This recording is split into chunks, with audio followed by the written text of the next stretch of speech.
На дорогах Коми продолжают биться машины. С начала ноября в 38 ДТП 49 человек получили травмы, 5 погибли. Чаще всего выезд на встречную полосу становился причиной жутких аварий. Впрочем, в некоторых случаях особо отличились любители горячительных напитков. В итоге жестокая расплата ждала не только самих нарушителей, но и других участников дорожного движения. Жуткие кадры человеческих трагедий в обзоре Антона Булаева.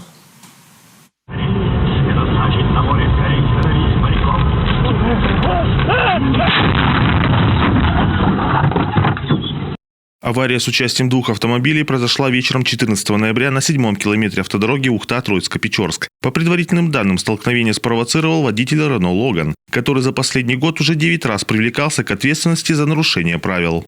Не справился с рулевым управлением, выехал на сторону дороги, предназначенную для встречного движения, где совершил столкновение с автомашиной ВАЗ-21103, который двигался во встречном направлении со стороны города Ухта. В аварии серьезно пострадал водитель «Лады» и 3 его пассажиров 18 и 19 лет. Всех экстренно госпитализировали. Предполагаемый виновник ДТП получил тупую травму грудной клетки и сотрясение головного мозга. В тот же день опрометчивый выезд самосвала на встречную полосу перед легковым автомобилем закончился лобовым столкновением. Водитель 1978 года рождения, управляя автомашиной КАМАЗ, при заезде в дворовую территорию дома 23 по улице 2 Промышленная совершил столкновение с автомашиной Opel Meriva, который двигался во встречном направлении. В результате данного дорожно-транспортного происшествия водитель автомашины Opel Meriva 1970 года рождения и его пассажир, женщина 1971 года рождения, с тяжелыми травмами госпитализированы в медицинские учреждения. Полученные травмы 40-летней пассажирки «Опеля» оказались несовместимы с жизнью.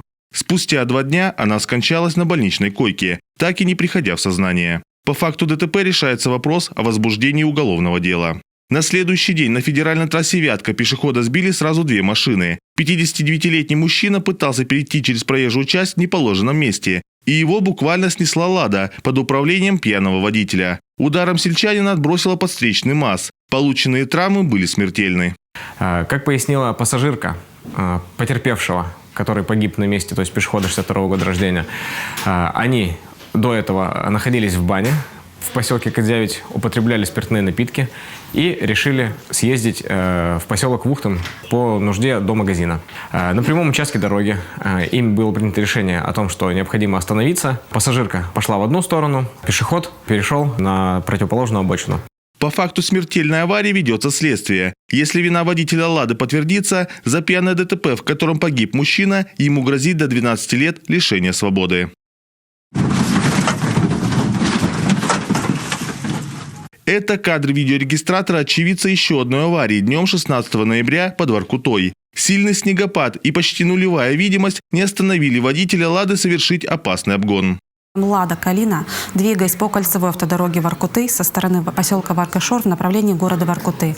На 40-м километре данной автодороги при выполнении маневра обгона движущегося впереди в попутном направлении транспортного средства выехал на сторону дороги, предназначенную для встречного движения, в результате чего совершил столкновение с автомашиной «Рено» под управлением водителя 1977 года рождения. После лобового удара со встречным кроссовером «Ладу» выбросило в кювет. Виновника ДТП с переломами 2 ребер и ушибами грудной клетки экстренно доставили в больницу. По факту столкновения проводится проверка.